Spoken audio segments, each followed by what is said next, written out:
What has been built in the 80s with the Mönchengladbach Museum is more the museum as a temple, as a church, substituting the museum as a place for another god.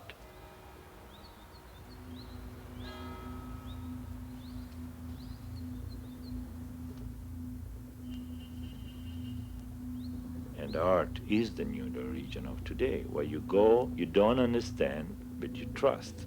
That's what the religion is about. You have to trust because it's in the museum.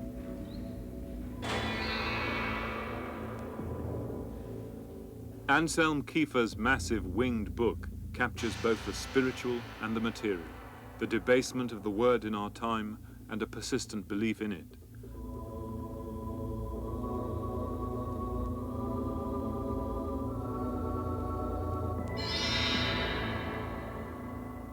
The wings rise towards the heavens, while the material, lead, insists upon its place on earth.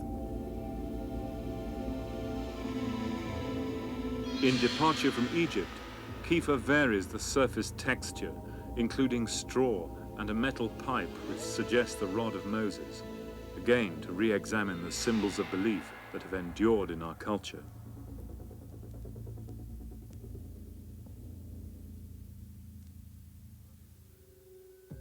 But in the 20th century, the forces of irrationality and violence have also endured. Order, a mysterious piece by Robert Morris, suggests an altar with painted flames suspended in its center, and a sculpture of the fire's smoke curling out into the air. Skulls are embedded in the mantle, images of death and sacrifice. Sigmar Polka uses an overlay of styles and techniques in The Death of Paganini. His imagery frequently alludes to death and rebirth. Computer discs, skulls and swastikas swirl over the dying genius.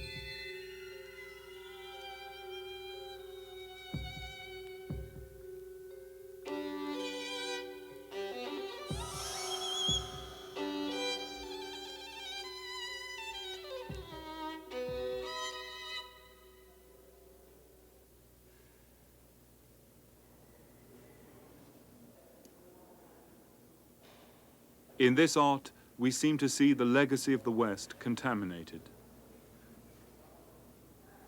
This is The Bride by Niki de Saint-Phal. If, as so many of these contemporary artists seem to be saying, ours is a culture out of balance, then women artists are becoming increasingly important in offering us an alternative.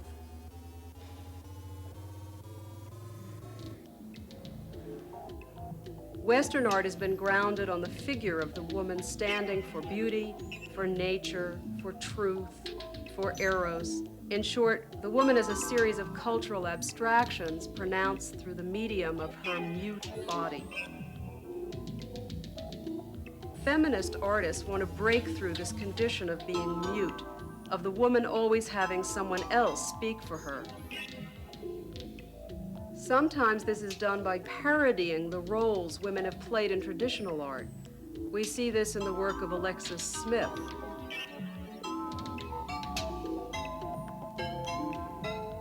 Or again, in the work of Cindy Sherman.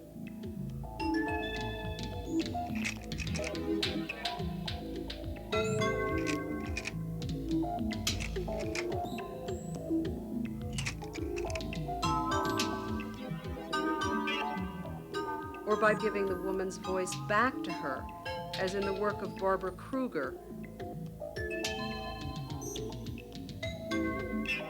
or Jenny Holzer.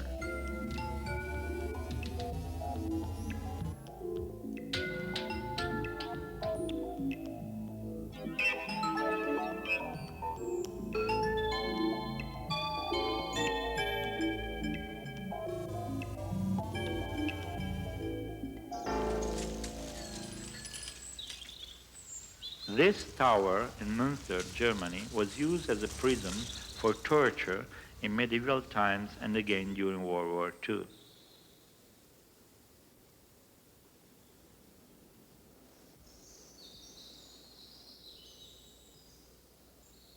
For the European artists, it is very important the dialogue between past and present, history in our time.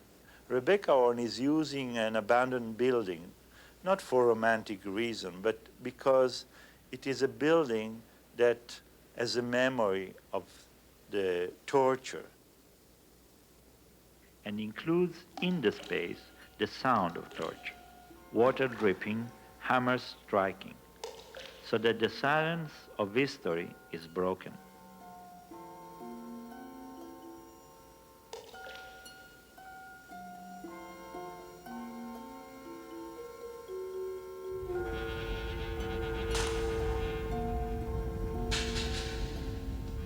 Human beings once cried out in this cell. This tower has a kind of strange life, because it is full of these phantoms. Torture in the Middle Ages and again during World War II by Nazis. This building has this kind of strange life because it's full of these phantoms.